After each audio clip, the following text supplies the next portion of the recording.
Welcome to Big Ideas in Overdose Prevention. Don't reinvent the wheel. My name is Merlene Tucker, and I'll be running this Dialogue for Health web forum with my colleague Casey Deems. Thank you to our partner for today's event, the National Overdose Prevention Network. Let's go ahead and meet the moderator of today's event, Dr. Mary Maddox Gonzalez. Dr. Gonzalez is a coach and preparedness consultant for the California Overdose Prevention Network, a program of the PHI Center for Health Leadership and Impact. She served as the Sonoma County Public Health Officer and Division Director and the Chief Medical Officer of the Redwood Community Health Coalition for Sonoma, Napa, Yolo, and Marin counties. She has been a board member and chair of the Latino Coalition for a Healthy California. Welcome again, Mary. Thank you so much, Merlene, and welcome to all of you to today's webinar. We're really looking forward to having our guest with us today, and also very looking forward to hearing from all of you. Today's webinar, as you know, is going to be focused on not reinventing the wheel. This is the 5th of our series. Okay, our learning objectives today: understanding the importance of evidence-based practice in overdose prevention. And, we use the word evidence or the term evidence-based very frequently, but it's, there are criteria that can be quite rigid for what is evidence-based in science. But bottom line is, it's what has worked. And so it's really looking at what has worked effectively. I'm going to gain insight into the value of continuous quality improvement for your organizational goals and practices. And again, continuous quality improvement is that when something is done, stopping to see if it worked, if it was effective, making the appropriate modifications so it'll be more effective, and then doing another cycle and continuously looking at how you can improve the work you're doing, and for the purpose of reducing overdoses. Identifying an opportunity to incorporate evidence-based practice into your current approach into the work that you are doing. Next slide, please. Okay, as I mentioned, this is, today is Don't Reinvent the Wheel, but this is part of these 5 big ideas in overdose prevention. And we've already had invest in health equity, building partnerships that work, reaching people where they're at, being willing to pivot. And these, I want to make sure everybody's aware that if you were not able to see any of these, they are available on the NOPN website. Next slide, please. Okay, so we are going to start off with a video that focuses us on some of these aspects of why you don't want to reinvent the wheel. And let's have the video. So we think about what used to be called harm reduction approaches, or now the term we use is overdose prevention strategies. So what are the things that we are looking for within our patients? So those 3 things that I told you are the highest risk patients, right? Previous resuscitation with Narcan, IV use, and mixing particularly with alcohol or with benzodiazepines. So those are the things that in particular we're really worried about. So what are some things that we can educate our patients about in order to prevent them from overdosing? So anytime I see a patient who has an opiate use disorder, my goal is for them to be sober and to not use. And that's the goal of most of the treatment team. We want them to be sober and live a normal, happy, healthy life. But we recognize that relapses are very common and they do sometimes occur. And when a relapse occurs, if it does, we want the patient to be prepared to not die. And that's a harm reduction approach or an overdose prevention approach. So these are some of the strategies that we use. There are several frameworks that our ORS teams have found invaluable, and I want to highlight them from both a prevention and a response perspective. So looking at CDC's evidence-based strategies for preventing opioid overdose, for example, naloxone and harm reduction strategies are both 2 that come to the top and can really be supported in a targeted geographic intervention. So ODMAP can really be helpful in facilitating that type of intervention. And then there are at least 3 different response frameworks which target different audiences and can provide a lot of examples and ideas about how ODMAP information could be used in a response. So the first one on here, just the ASTHO framework is really developed around suggestions of creating an overdose spike response team and an overdose spike action plan with a framework that is defined around what to do in different timeframes. So phase 1 is their pre-incident planning, phase 2, immediate phase, which is mobilization through the first 12 hours. Phase 3 is really more through 48 hours. And then phase 4 is, that longer term planning. And then within NACCHO is really recognizing the role of local health departments in detecting spikes and responding to them, but also encouraging that cross-sector collaboration. They emphasize the need for planning, execution, and evaluation of spike responses. And then the final one I wanted to highlight on here is Washington-Baltimore HIDA's spike response framework really provides a comprehensive picture of the roles of different partners with a lot of examples of how it's being implemented in different locations.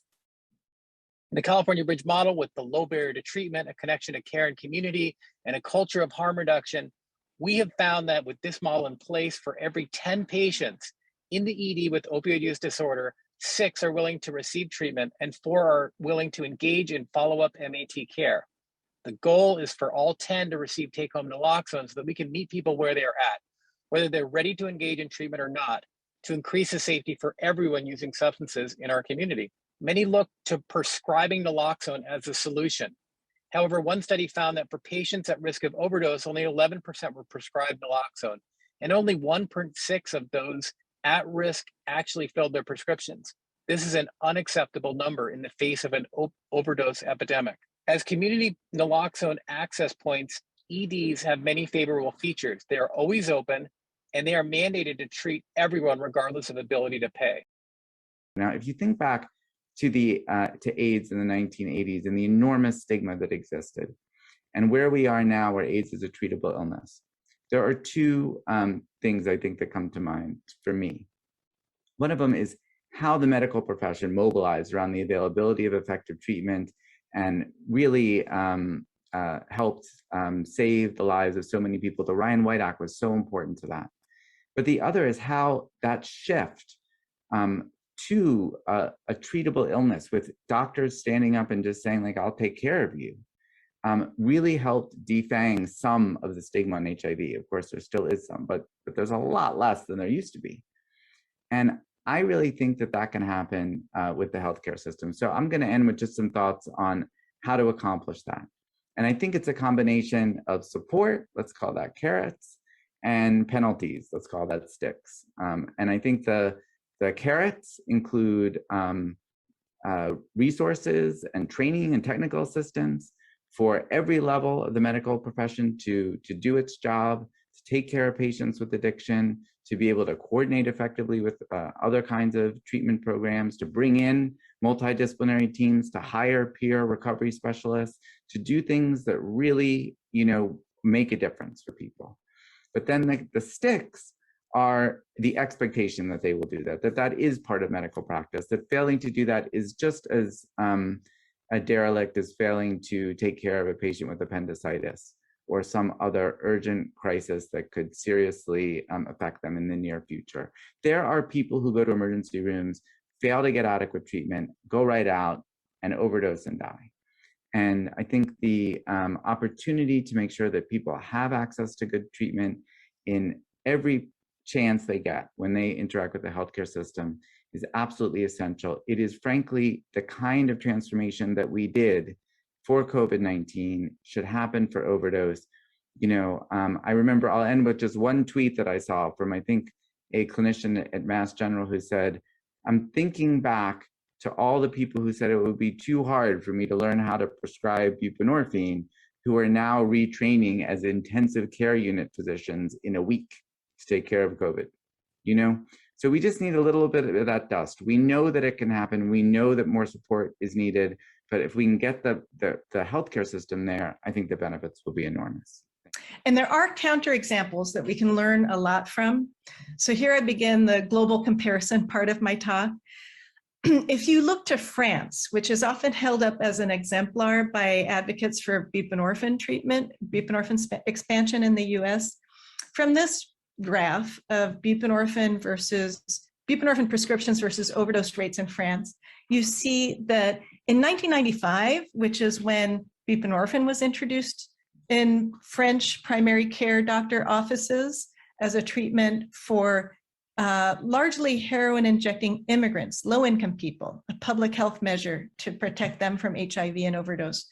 In 1995, when it was introduced, and then for the first 5 years after that, you'll see an 80% drop in the overdose rates as buprenorphine was taken up. So this is hailed as a success of the molecule of buprenorphine by advocates in this country.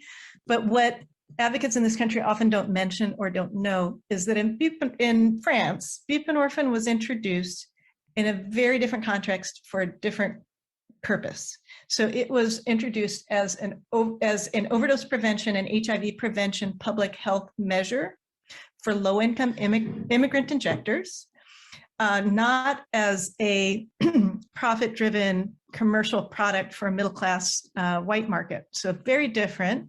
And it was introduced in a country with universal healthcare, in which people did have access to primary care doctors free of charge. But not only that, the buprenorphine has been introduced not only in private doctors' offices, but primarily in community-based addiction help centers that offer not only buprenorphine and increasingly methadone too, but also comprehensive social services, including housing, employment placement, physical health care, and also harm reduction. So in the same place, a person can get buprenorphine treatment, or if that is not what they are there for, they can actually go to a safe injection facility and have medically supervised consumption. They can get naloxone reversal, and they can get syringe exchange. So harm reduction is combined with treatment in these centers.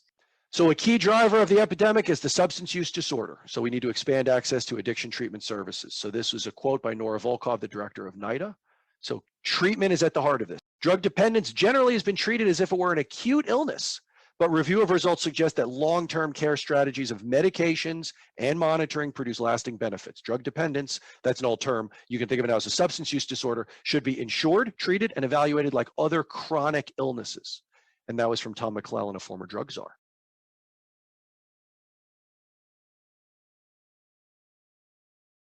Great. So at this point, we're going to go back to the slides, and it's my pleasure to introduce Dr. Brian Ferline. Dr. Ferline graduated with an MD and PhD from an MD and PhD program at the University of Florida, has completed a residency in adult psychiatry, as well as a fellowship in psychiatric, addiction psychiatry at Yale. He is currently the associate professor and the director of the psychiatric emergency room at the VA in Connecticut. Very fortunately, Dr. Ferline has a very strong interest in the education of medical students and residents. I think this is so important in changing our whole way of approaching addiction and treatment. So he's on multiple committees and organizations that are focused on residency and medical student education, and has received various awards for his work in this area. He is really passionate about psychiatric emergency medicine and substance abuse treatment. And he has was inducted into the American College of Psychiatrists in 2019. This organization really recognizes excellence in clinical practice, research, and academic medicine, as well as teaching. And just a pleasure to have you with us, Dr. Ferline. Welcome. Thank you, Mary. It's a pleasure to be here. And there's always something a little unsettling about watching myself on video, but yeah, I don't think any of us enjoy that too much, but we really appreciate your having participated in the summit and all of the information that you provided and being with us today. You know, we in that there's a real emphasis on evidence-based medicine, evidence-based practices. And I'm wondering, you know, how do you see the importance of this in the work that you do? Yeah, you know, I think it's very interesting. I was just part of a seminar recently, and they were talking about sort of the changing landscape of substance use disorders, particularly drug overdoses. And contaminants and adulterants that are added to these substances that people are buying on the streets. And it's quite remarkable how rapidly things are changing. So I think there's really two really important concepts that we have to think about. The first one is this idea of evidence-based practice. And there are things that have been long established, like medications for opiate use disorder, for example. I know buprenorphine was discussed, and methadone and extended release naltrexone is another one. These are sort of tried and true medications. And the need for a solid evidence base that tells us that this is not just something we're doing because we think it might work, but something we're doing because there's clear evidence that this will work and has worked for people in similar circumstances. So I think that's sort of the first thing. But also, we have to be mindful of the need to constantly be looking for new things because of the changing landscape of the patients and the changing landscape of the drugs and the changing landscape of what's been going on out in the community. So I think on one hand, it's very important we look at tried and true evidence-based practices for preventing overdose, for maintenance treatment, for things like that. And on the other hand, constantly looking for the next evidence-based practice, which will be used for subsequent things that maybe we don't even know about yet. So I think constantly being mindful of those two things is really important.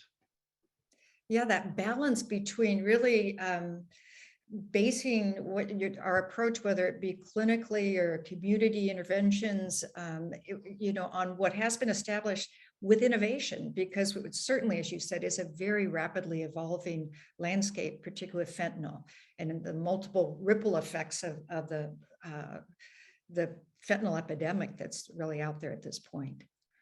Yeah, that's exactly right. I mean, it's sort of, the balancing act of we're doing things that we know work, but also are willing to try things that the evidence is starting to pick up for in the face of the changing landscape. Mm-hmm. Yeah, definitely. It's that tension between the two. One thing we've also seen too is then because things are evolving so rapidly, getting the word out on those evidence-based or really what is very promising, not necessarily, you always say best practice, but promising practices, how to communicate that in the midst of this kind of a rapidly evolving landscape. How do you do that with, I know you've done a lot of work in the emergency room, you've published on the work that you've done in initiating medication assistance treatment. How do you go about that? Yeah. I mean, these are tough questions. Like I can give you an example of something we've done here.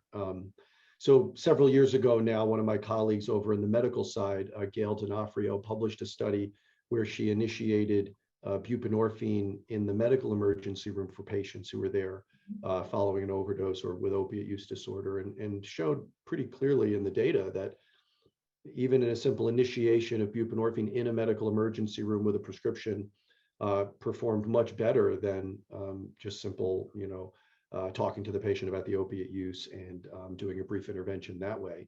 And that the simple fact of prescribing buprenorphine out of the medical emergency room was very effective. And this was sort of new and novel at the time. Like this was something that really very few emergency rooms are willing to do. And there wasn't evidence for it prior to the study.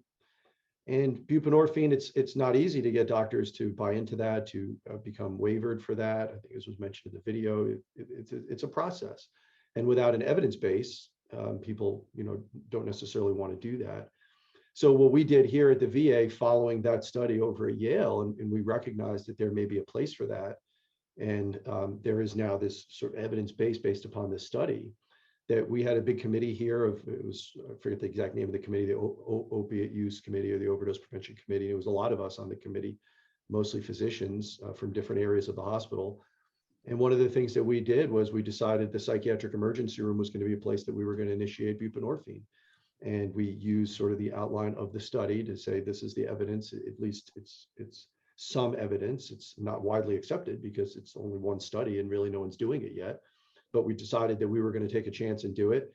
And we were able to publish on that. We were able to get our doctors waivered. We were able to get buprenorphine readily available. We were able to get the outpatient providers to take the patients following discharge from the emergency room.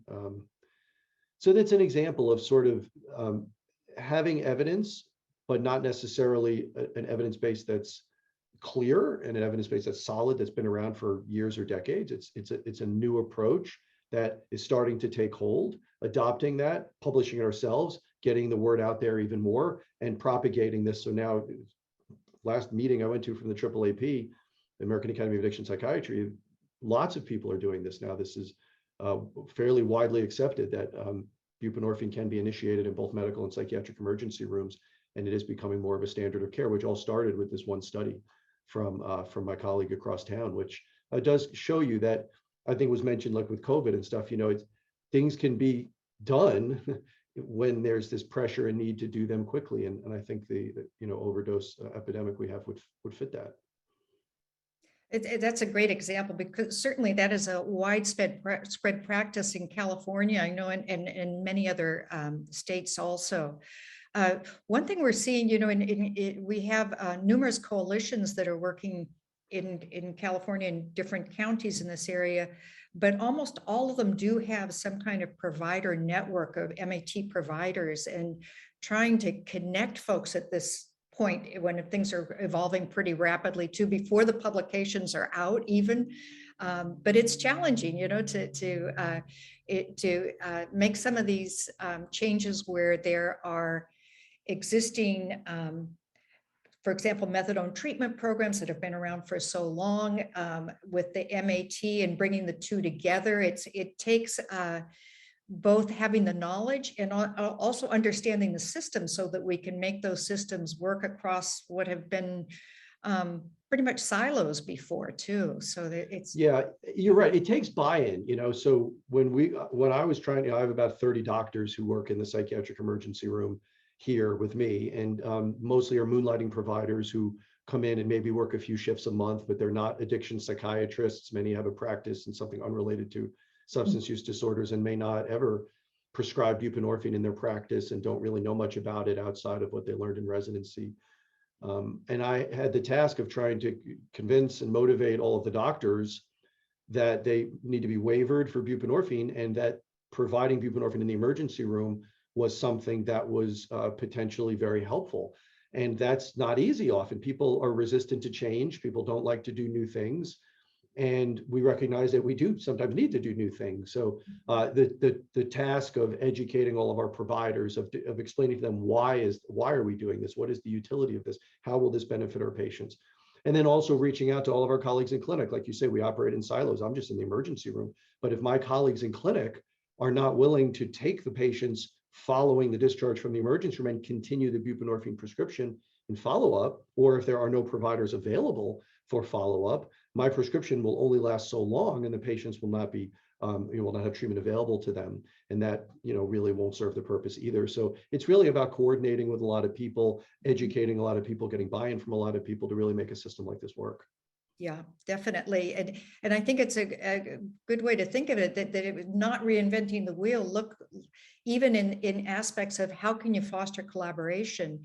Certainly coalitions have been seen to have there is evidence base for the effectiveness of coalitions, where you bring together not only components of the clinical system, but law enforcement, faith-based organizations, very importantly, community members with lived experience. And you connect all these components is really much more effective than each of us working in our silos. Yeah, absolutely. Yeah. And I will do a plug for the NOPN Learning Center that is on our website, that if you are looking at any area of overdose prevention, there has been a lot of work that's been done, and there's a lot of work that is evolving. So if you are starting in an area or just trying to improve what you're doing, definitely look at what's out there. The individual who was on the video from the overdose map, OD map, was mentioning, CDC, the great list of prevention strategies. For those that are doing OD map, where you're tracking overdoses in a community, there's the Association of State and Territorial Health Officers has a framework for responding. The local city and county health officials have one. You can go and find these, so you're not starting from scratch. or you're taking what you have and taking it up to the next level.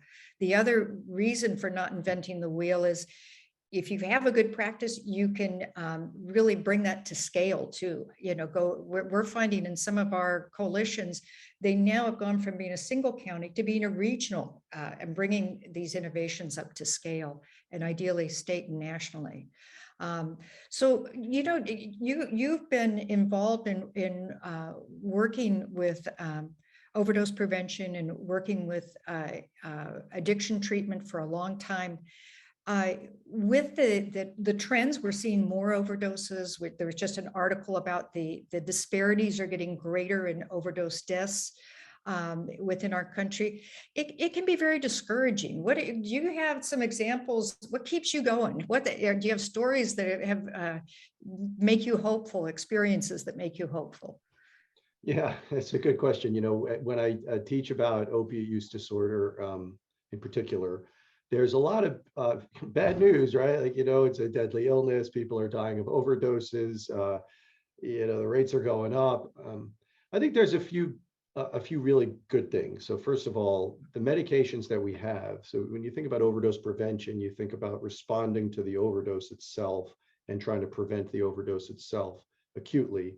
But then you also think about longer term treatment of the underlying illness, right? The opiate use disorder in many ways causes the overdose. So if you can treat the opiate use disorder effectively, then you would be preventing the overdose because the illness would be treated. And unlike other addictions, unlike alcohol, where we have a few meds that are okay, we don't have any meds for methamphetamine addiction or cocaine addiction. But for opiate use disorder, we have really good medications. And buprenorphine, as was mentioned, methadone, and extended release naltrexone are really effective. And there's, again, getting back to the evidence base, there's a very significant evidence base that having people on maintenance treatment for their opiate use disorder is incredibly effective and life-saving for many people. And I think this is something that is incredibly important to teach the future doctors. And this is why we did the big push to have buprenorphine available here in the emergency room. And when we can get people stabilized on these medications, people do very, very well despite the deadly nature of the illness. And, in my line of work, I see patients who come in all the time. And those who do well, I don't see, again, typically because they don't come back to the emergency room because they're doing well. And I forget about them. And I only remember the ones who come in, weekly because they're not doing well. And not too long ago, I had a patient, I was walking in the hallway, it was before COVID. So it was, there were no masks, and I was walking in the hallway and a patient came up to me outside of the ER. And he stopped me and he said, "Hey, doc, do you remember me?" And, he looked familiar, but I didn't really remember the story. He's like, "Well, I was in the ER 6 months ago and you were really tough on me. I was asking to leave and you really pushed hard and you made me stay and made me go to treatment. And I don't appreciate that at the time. I was quite upset with you, actually, but I just want you to know I've been sober for 6 months since you did that and you saved my life. Thank you." And he walked away. And I didn't even get his name. He just walked away. But he stopped me and recognized me. And I don't get that very often in the line of work that I do, but I know that we are successful sometimes. I know that we make an impact on people. I know that the initiation of medications, convincing people to stay for treatment, getting them the help that they need through the various resources that you mentioned, whether it be AA or NA or other type of therapy or medications, whatever it is. I have a lot of confidence that we've done a lot of good work for a lot of people, even if I don't hear about it every day. So I think there's a lot of good news out there for opiate use disorder, but also, unfortunately, there is, of course, a lot of bad news as well that we have to deal with. Yeah, definitely. The clinical work you're doing, initiating MAT, having those additional support services. I love the fact that the physician who was talking about France, they also provide housing and some of these things that are so critical. And look at this as a chronic disease. All those things are so important. And we know that many people on this call, today they are doing work in harm reduction, out, syringe exchange, out on the, in the street, on the streets with folks who are dealing with this daily, and that there are evidence-based strategies there too. There are incredible risk reduction, overdose prevention strategies going on that are available. Really encourage those to be shared. We will have a point in just a couple of minutes where we're going to be asking you some questions. And really we're looking for, not reinventing the wheel throughout all the aspects of overdose prevention. And it's just, those who are handing out naloxone, fentanyl strips, you don't know everybody whose lives you're saving, but you are doing incredible work. And I know it can be discouraging at times, but keep up the good work, I guess, and it will take everybody's. One thing we like to talk about a lot in our California Overdose Prevention Network is that it takes prevention strategies on multiple levels. I mean, sort of what you were just referring to, Brian, about, one way is to get people in treatment. That is a major prevention strategy. Another is to be providing naloxone. But there are other ways too, changing legislation, find out what legislation works, and getting rid of I'm getting rid of the requirement that you need a special waiver to provide buprenorphine, which is on the books, but hasn't been really implemented yet. Some states, they're still calling fentanyl strips drug paraphernalia. I mean, some of these things that are such barriers to the work that we are all trying to do to our end goal. What other evidence-based strategies have you found in your community where you're working that have been, when you work with folks that say in a non-clinical setting? Yeah, a couple of things I just wanted to mention in response. I was on a call recently and we were talking about the fentanyl test strips, and it was sort of it was a call related to the legal system and, mental health and doctors and things. It was a kind of a multidisciplinary call. And one of the people on the call said, just make sure you know that in certain states, it's against the law to have fentanyl test strips because it's considered drug paraphernalia, which is, yes, so you're right, absolutely. These are things that, legislative level and all these other things. I think, from a harm reduction standpoint, there's so many different things that can be done to reduce the chance that someone overdoses. And I think a few of the tried and true strategies, and as fentanyl becomes more available, it's so important to sort of know a little bit about these evidence-based strategies. So I just want to mention a couple of those very briefly. We have this concept of picking up where you left off, which is when someone is using opiates regularly, they build a tolerance, so they need more to have the same effect. And when they get sober for a period of time, they lose the tolerance. So if they get incarcerated, or if they go to treatment, or just get sober on their own. And then if they relapse and pick up where they left off, use the same amount that they were using before they got sober, they've lost tolerance, they could die of an overdose. So it's very important for patients to start low and go slow. And what we're seeing now in Connecticut, where I am, is that a lot of so we test for fentanyl and the presence of fentanyl in the urine for everybody that comes to the psych ER. And we did a study that we published a few years ago where fentanyl was just starting to be present, and it was still mostly other opiates. Now it's almost all fentanyl, almost exclusively, and many of the patients, not most, I don't know the exact data because we're not studying it now, we're just clinically checking it. Majority, I would say, of patients just have fentanyl. They don't even have other opiates, so they're just using fentanyl. And the drugs they're buying, some know it's fentanyl, some are told it's heroin. I had one patient, I asked him if he'd ever overdosed, and he said the only time he overdoses, he thought he was taking 30 milligram Percocets, but in fact it was fentanyl, and he didn't know that. He thought it was pills, and it wasn't. It was fentanyl made to look like pills, and he overdosed on that, and he was resuscitated with naloxone, and he almost died. So I think in the face of all of this uncertainty out there, not picking up where you left off, starting low and going slow. In other words, using a small amount of drugs, especially after a period of sobriety, or if you're buying from a new dealer, a new supplier, and you don't know what's in it, pushing a little bit at a time and going, or taking a little bit at a time and going very slowly, and not picking up where you left off. These things are so critical, and not assuming anything is safe. And again, this lecture I was a part of a few weeks ago spoke about contaminants, and there's dozens and dozens of these contaminants being found in the drugs now that have all kinds of various consequences. So this harm reduction approach applies to not only overdosing, but also your health when using all of these various things. And you had mentioned safe injection sites for reducing the complications of infectious disease and the transmission of, HIV and the transmission of hepatitis and other things. And not mixing with benzodiazepines or alcohol in particular, because the combination of opiates and benzos is so dangerous. And simply sitting down, of course, having naloxone available, which we've talked about, but having these types of frank conversations with the patients. One, they recognize that you understand their world and you understand what's going on out there, but also these are things maybe a lot of doctors don't talk to them about, and they need to know that these are ways in which they won't die and that they'll stay alive. Safe injection sites are not widely adopted. They're controversial, right? And it gets to your point of legislation, where some people would argue that having a site where we're injecting fentanyl into people or heroin into people is not ethical and something we shouldn't do. And of course, other people would argue that it is something safe and it's reducing harm and it gives us an opportunity to capture them for treatment.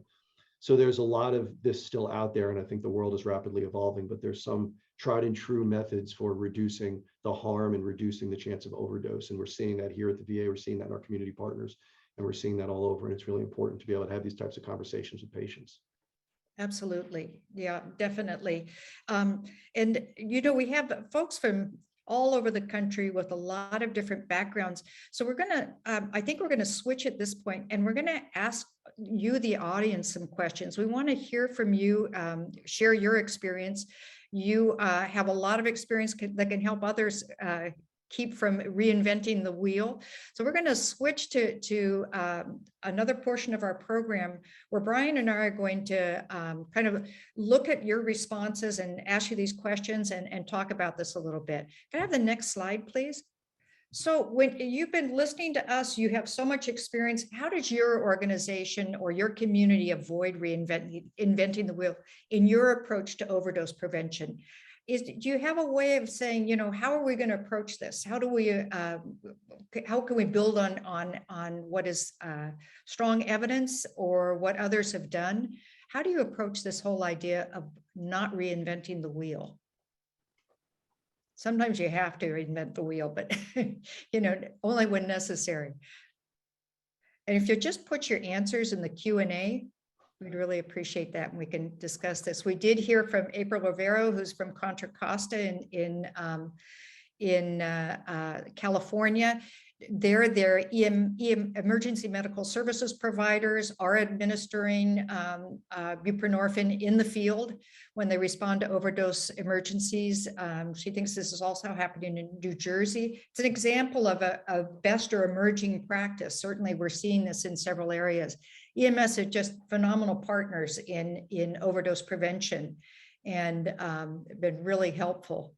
And we know that a lot of today's presentation is clinical, but we really invite those of you who are not from a medical clinical background to provide your input into what you have seen in your work.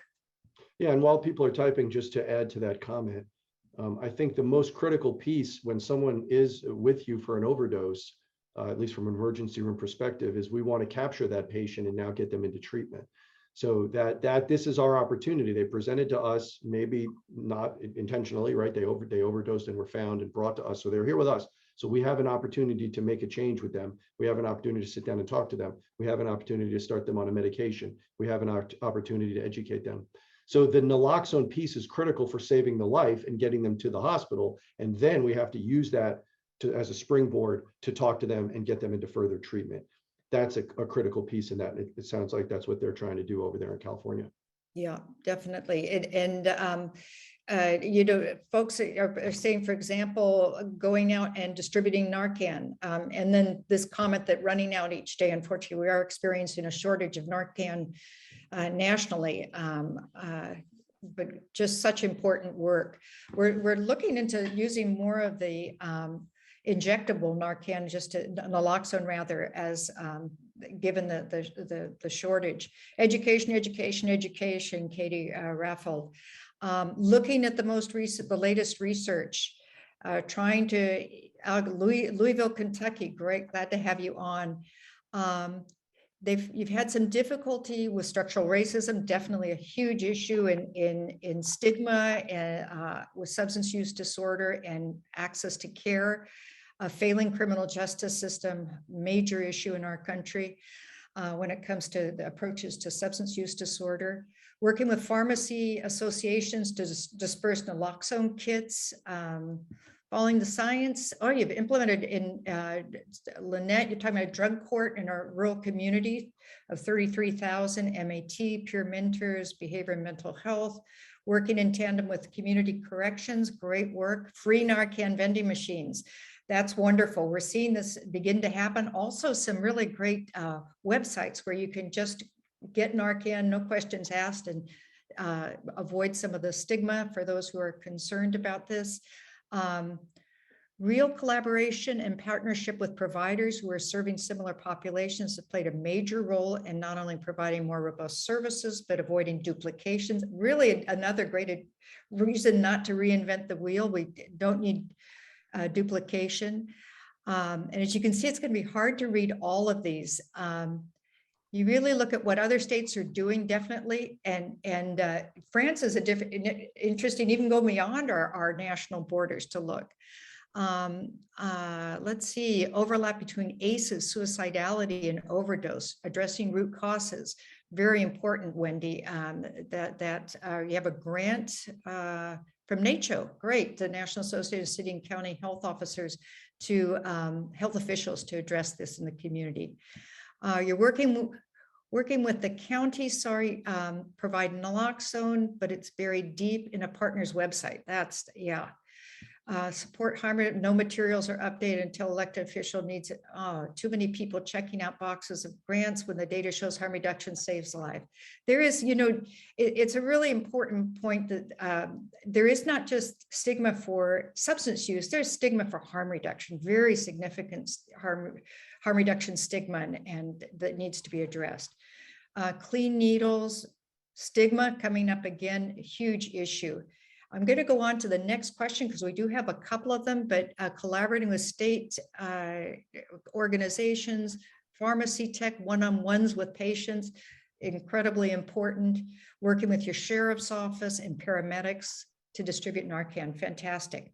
I cannot keep up with all of these great comments, but adding education pillar to your efforts, substance use navigators, so important. The California Bridge program is doing this. Local harm reduction, excellent. Working with grassroots folks, that is absolutely essential. Individuals, communities impacted, people with lived experience with substance use. I just want to put in a plug for that, Mary. Yes. So one thing that we lost here in our psychiatric emergency room that we used to have was a peer specialist, someone with lived experience who was also a veteran, who would meet with all of the patients and would discuss these things from a grassroots sort of lived experience perspective. And he was invaluable, but due to administrative reasons, he was transferred to a different part, but absolutely invaluable. Yeah, definitely. It makes such a difference who the messenger is and, who the support. Absolutely. Harm reduction, safe haven like they do in Canada. We won't eliminate opioids problematic, but we can reduce emergency visits ending in death. Yes. Somebody liked the idea of a provider network for MAT providers. I think it's more important than ever as the need for modifications to MAT with fentanyl is evolving, sharing protocols, all this. It's really helpful to have those networks locally and kind of regionally and beyond. Great. Peer-based education, so important. We're doing a lot with youth now. We are seeing younger and younger overdoses. We need to be shifting how we're working with youth and MAT for youth. Also very important. Great. Going to community pharmacies, determining policies. We're seeing some encouraging things. Safeway, for example, is initiating a program where they're trying to do more with behavioral health and specifically with substance use disorders. This is encouraging. Great. More education. And how can local public health departments support MAT? And how can public health clinicians manage these medications with our clients? I am a great believer in coalitions, in collaboration, bringing everybody to the table to address this issue. And that's often the best way. People are we're working towards the same goal, but we're not aligned in those efforts. And it makes a huge difference in maximizing our impact. I'm going to go to the next question that we have up here. You've really listed several ways in which you've mentioned what you've done. Where would you like to go in terms of incorporating evidence-based practice as you move forward? What are some of the things you would like to do that you've heard are working, or just to find out what is working currently? Can you give us some examples of that? This is Christina Stewart in Maine. You have a leave behind. EMS responders leave an overdose. They leave behind naloxone every time. Excellent. Great. Distributing naloxone boxes with mounted units. That's a great idea. We're hearing more about these, similar to having a defibrillator, having naloxone available that people can easily access. It's a great practice. Accessing naloxone, syringe service programs, detox centers, Narcan vending machines, safe use centers, how to get funding for peer support personnel. One thing too is there is, again, because I'm aware of it, our National Overdose Prevention Network website does have a specific part for funding opportunities. So do find out what those funding opportunities are. It's another way to not reinvent the wheel, finding out what money is out there. Great. Okay. Let's see. We're going to go to the final question. I think this is our final question. Yes. How are you using continuous quality improvement? What are you doing to make sure that what you're doing works? How have you done this, or how would you like to do it? Let's see some responses to this.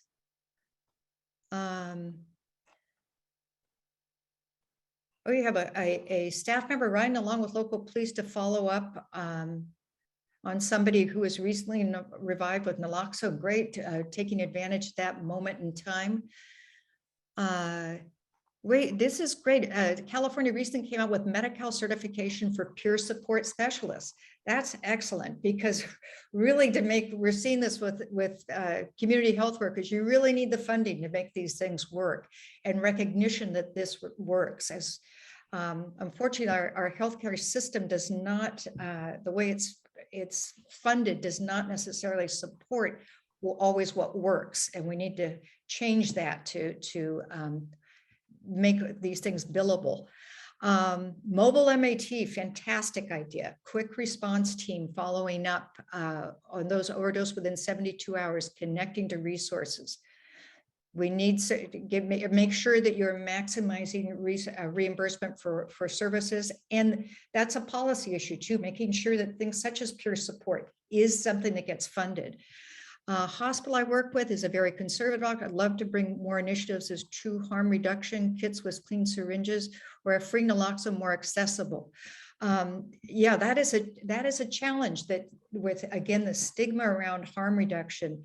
I know we've been looking, sometimes I think in some ways the fentanyl epidemic is overcoming some of this resistance, just because we're seeing this in schools where schools were not willing to have naloxone in the schools. Now we're finding, at least in California, more schools are willing to do this, even seeking the way to have it there, because we're seeing more overdose deaths. Drug user hubs, one-stop shops, that is a great idea. Peer support, syringe exchange, naloxone drop-in, low barrier buprenorphine, sexual health services, HCV, hepatitis care, all under one roof. New Mexico, giving Narcan to students in schools without a pushback, get all people empowered to reduce their stigma, very important. Really going back to what Brian said, this is a chronic disease. This is not a individual failing or anything. there is such a strong evidence base. We know that the anatomy and physiology with substance use disorder, and if we've got to change these minds and hearts. Yes, you can. The slide deck will be, somebody asked the slide deck's available. You can get that on our website. You can also, there are also recordings of this presentation and previous presentations. And I'm going to take two more see, and then we're almost out of time. We have one group has an evaluation team, Celia, and you check quarterly, if not yearly, with a survey with your contractors to find out barriers. Great that you're doing a platform to allow those working in similar prevention efforts to share information. Really great work that's going on. We will keep this chat that is there, the Q&A, so that is available to you. Somebody mentioned the accidental overdose. That is so important with this fentanyl epidemic. This is different from prior situations we've seen where there is so much more accidental overdose, unintentional consumption of the substances. And that requires innovation. It requires our identifying best practices in that very important area too. So I could spend another hour on this. It is such an important issue, but we are almost at the end of our time. Could I have the next slide, please? So thank you all for joining us today for our presentation, and many thanks to you, Dr. Brian Ferline, for your participation in today's webinar. We do have another webinar coming up on a very important topic. Next slide. This is some good news that is out there. We will have a webinar on the implementation of the new 988 mental health hotline, which will have 24/7 availability of a crisis counselor for individuals, and to learn what is going on with that on August 18th. And final slide, don't forget to contact us to let us know any way that we can be of assistance to you, and to look for the resources so that you don't have to reinvent the wheel. Please do check out our website. Thank you all for joining us today.